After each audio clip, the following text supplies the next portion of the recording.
लगभग एक दशक से शहर के बीचों बीच मंचापूर्ण मंदिर के समीप गोकुल धाम में घायल गोवंशों का निरंतर उपचार जारी है, जिसमें जन सहयोग से सभी कार्य पूर्ण रूप से संचालित किए जा रहे हैं। देखिए ये रिपोर्ट। दरअसल भिंड जिले में एक दशक पहले युवा गौ सेवक विपिन चतुर्वेदी ने अपने कुछ दोस्तों के साथ हादसे में गौवंश को तड़पते देखा, जहां उस दृश्य ने युवाओं की अंतरात्मा को झंझोर दिया और फिर एक मत होकर युवाओं ने गोकुल धाम नामक गौशाला की नींव रखी, जिसमें लगभग 10 साल से घायल गायों का उपचार जारी है। इस वक्त हम आज चर्चा के लिए हमारे साथ हैं गौ सेवक विपिन चतुर्वेदी, जो यहाँ पर एक गोकुल धाम चलाते हैं। और इसकी खास बात यह है कि यहाँ पर जो भी घायल गायें हैं केवल उनका ही उपचार करते हैं। यहाँ पर वैसी कोई भी दुधारू गाय यहाँ पर कोई भी उपलब्ध नहीं होगी। और ये निजी खर्चे पर कुछ युवाओं की टीम है जिन्होंने पैसा इकट्ठा करते हैं और उसके हिसाब से फिर वो दवाइयाँ खरीदते हैं, फिर उनसे इलाज करते हैं। आज अपन उनसे जानेंगे कि वो किस तरीके से ये गोकुल धाम चला रहे हैं और कब से चला रहे हैं। विपिन जी, एमपी न्यूज में आपका बहुत बहुत स्वागत है। विपिन जी, ये बताएं कि ये गोकुल धाम आप कब से संचालित कर रहे हैं। गोकुल धाम संस्था को हम लोगों ने 2011 में चालू किया था। और चालू करने का ऐसा कोई विचार भी नहीं था। हम लोग क्या टहलने के लिए जा रहे थे सत्ता बटालियन तरफ, वहाँ पे एक गाय हमें मिली थी। तो उस गाय का एक्सीडेंट हुआ, तो हम लोग उसको इलाज कराने के लिए एक गाय लेके आए थे यहाँ। तब इस जगह पे भिंड पशु अस्पताल था। तो यहाँ पे डॉक्टर थे, डॉक्टर GS दुबे और गणेश मिश्रा जी। तो हमने उनको गाय दी, हमने वैसा इसका इलाज करना है। उन लोगों ने बड़ी, उनका 2 रुपये की रसीद कटेगी, इसका इलाज हो जाएगा। हमने 2 रुपये दिए उस वक्त और रसीद कटवाई, उसका बढ़िया इलाज हुआ। इलाज होने के बाद जब हम यहाँ से जाने लगे तो डॉक्टर साहब बोले कि नहीं, इसको आप यहाँ से जा नहीं सकते, इसको गाय को साथ में लेके जाओ। तो हमने इसको गाय को कहाँ ले जाए? बोले नहीं, आप कहीं भी ले जाओ, लेकिन ये गाय यहाँ पे हॉस्पिटल के अंदर भर्ती की कोई व्यवस्था नहीं है, गाय भर्ती नहीं रही। तो हमने कहा गौशाला में, कि नहीं, गौशाला वाले भी गाय को रखते नहीं है। तो हमने कहा इन गायों का फिर होता क्या है? हमने डॉक्टर साहब से पूछा तो डॉक्टर साहब बोले गायों क्या होता है, जो एक्सीडेंट हो जाते हैं वो खींच के खंतियों में डाल देते हैं, वहाँ डली रहती है गाय। फिर हमने इसके बारे में और भी जानकारी ली तो पता पड़ा लोग वास्तव में गाय का एक्सीडेंट होने खींच के खंती में डाल देते और जिंदा गाय को कुत्ते खा जाते थे। तो ये चीज का हमें बड़ा बुरा लगा। तो हम लोगों ने ऐसे ही, मतलब उस वक्त 4-5 लड़के थे, हम MGS कॉलेज हमारी स्टडी कर रही थी, पढ़ रहे थे उस वक्त हम। तो हम लोगों ने सोचा चलो अगर कोई गाय एक्सीडेंट होगी, अगर अब की बार कभी भी अपन को मिलेगी तो उसको अपन रखेंगे और उसका बाकायदा अपन ट्रीटमेंट करवाएंगे डॉक्टरों के जरिए। तो हमने इसी हॉस्पिटल में एक पीछे एक टीन सेट छोटा सा था, जो कि इसमें शुगर वगैरह रहते थे, गंदगी डली थी, कुछ लोग आज वहाँ पे लेटिंग वगैरह भी कर जाते थे। उस जगह को हमने साफ किया, वहाँ पे हमने टट्टर लगाए 200-400 रुपए के, वहाँ हमने एक गाय को रखा, उसी गाय को रखा, उसकी हमने फिर सेवा की। फिर उसके बाद कुछ लोगों को पता पड़ा यहाँ पे सेवा हो रही है, हमें भी 1-2 केस और मिले, ऐसे करीब 4-5 केस हमारे पास 1 महीने में हो गए।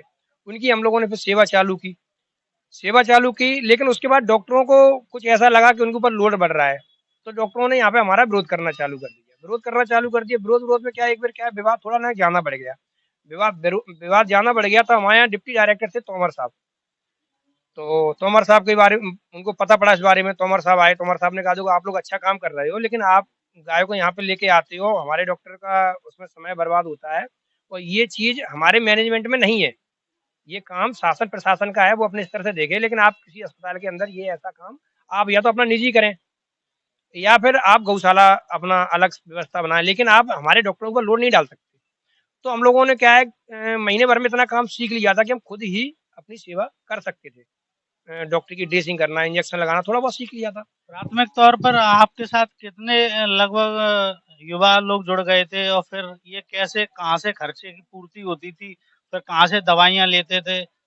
स्टार्टिंग में तो हमारे पास 5-6 लोगों ने हम लोगों ने चालू किया था। उसमें से ज्यादातर सब लोगों की जॉब लग गई है। आज हम सिर्फ 2 लोग बचे हैं पूरी टीम के, जो पुरानी टीम हमारी थी, हम और हमारे साथ में संजीव गुप्ता जी हैं, 2 ही लोग बचे हैं। उसके बाद लेकिन क्या है कि जब हम लोगों को काम अच्छा लगा लोगों को, तो फिर लोग जुड़ते चले गए।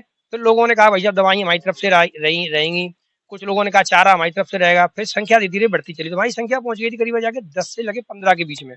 इतनी हमारी चलती रही करीब जाके 2015 के लगभग तक, 14-15 के लगभग तक। उसके बाद इलैया सर की एंट्री हुई, उन्हें हमारा काम बहुत अच्छा लगा। तो इलैया सर ने कहा कि विपिन तुम तो बहुत अच्छा काम कर रहे हो, इस ऐसा मैनेजमेंट मैंने और कहीं नहीं देखा, इसको और विस्तार करो।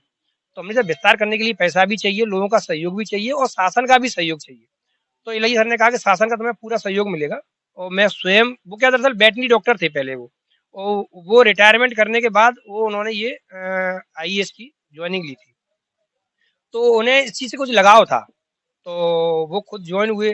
उन्होंने फिर कुछ बड़े-बड़े समाज सेवियों को हमसे जोड़ा, जैसे राज शर्मा जी थे, उम्मेद भाई साहब थे, ऐसे करीब 4-8 लोगों की टीम जोड़ी हमारी। नगर पालिका को इन्वॉल्व किया कि आप गाय को लेकर के आएँगे, डॉक्टरों को इन्वॉल्व किया, बाकायदा उन्होंने आदेश जारी किए कि यहाँ पे जो भी गाय आएँगी उनका ट्रीटमेंट सरकारी डॉक्टरों को ही, वो भी सरकारी दवाइयों पे ही करना पड़ेगा।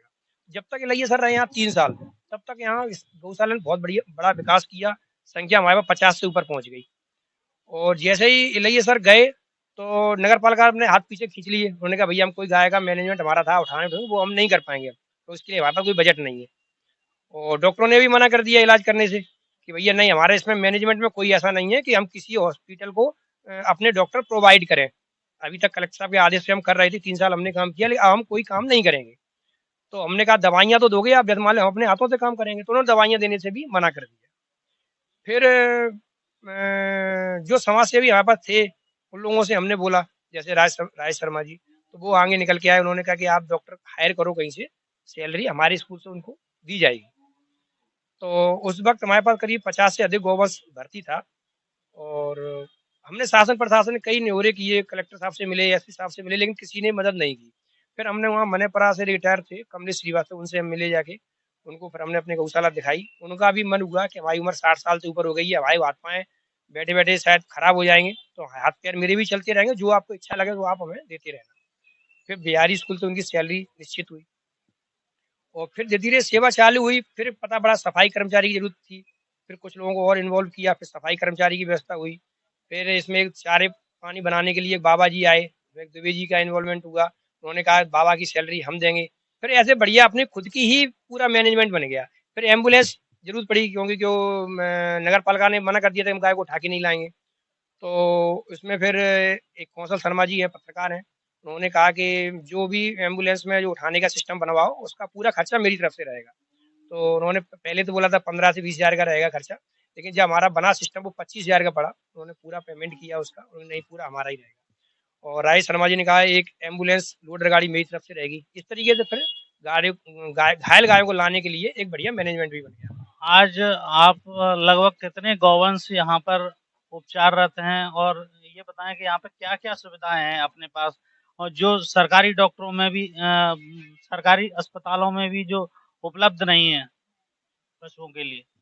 हमारे यहाँ आज की डेट में घायल गायों को लाने के लिए एम्बुलेंस है, ट्रैक्टर है, और आज की डेट में 2 डॉक्टर हैं हमारे यहाँ खुद के पर्सनली हैं, जिन्हें हम लोग सैलरी देते हैं समाज सेवियों के सहयोग से, और खुद का हमारा मेडिकल स्टोर है। और आज हमारे पास करीबन 50 से ऊपर घायल गौवंश हैं, भर्ती हैं, जिनमें से जो सीरियस गाय रहती हैं उनको हमने अलग एक वार्ड बना रखा है, आईसीयू वार्ड, जिनमें की कमर टूट जाती है, इनका या 2 टांगें टूट गई, जो असहाय हैं बिल्कुल, जो खड़ी नहीं होती, उनको अपन आईसीयू वार्ड में रखते हैं। और जिनके एक पैर डैमेज है या एक पैर कटा है या सींग में दिक्कत है, जो चल फिर रही हैं लेकिन उनको अपन जनरल वार्ड में रखते हैं। और अपन ने एक वार्ड और बनाया सर्जिकल वार्ड, जो ज़्यादा सीरियस है और इन पर अपन ज़्यादा ध्यान देना होता है, उनको अपन सर्जिकल वार्ड में रखते हैं। इस तरीके से अपने पास आज की डेट में सारी व्यवस्थाएं हैं, और सब चीज व्यवस्थाएं हमारी आजकल निजी हो चुकी है सब लोगों से। तो ये थे हमारे साथ गौ सेवक विपिन चतुर्वेदी, जिन्होंने बेबाकी से पूरे जवाब दिए, और उन्होंने बताया कैसे वो गौवंशों का उपचार कर रहे हैं। वो केवल घायल गायों का उपचार करते हैं जो एक्सीडेंटल हो जाती हैं।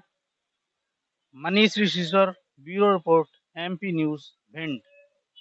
विगत 14 वर्षों से शहर के मध्य में संचालित श्री जैन दिवाकर महाविद्यालय, जो प्रतिबद्ध है आपके उज्जवल भविष्य निर्माण में। Highly qualified faculties, well equipped labs and library, language lab, workshops and seminars, excellent placements and industry collaborations, indoor and outdoor sports, courses offered BSc, MSc, BCom, MCom, BA, BBA, BSW, MSW, PGDCA with a reasonable fee. Sri Jan Divakar Mahavidyalaya, New Palasia, Indore.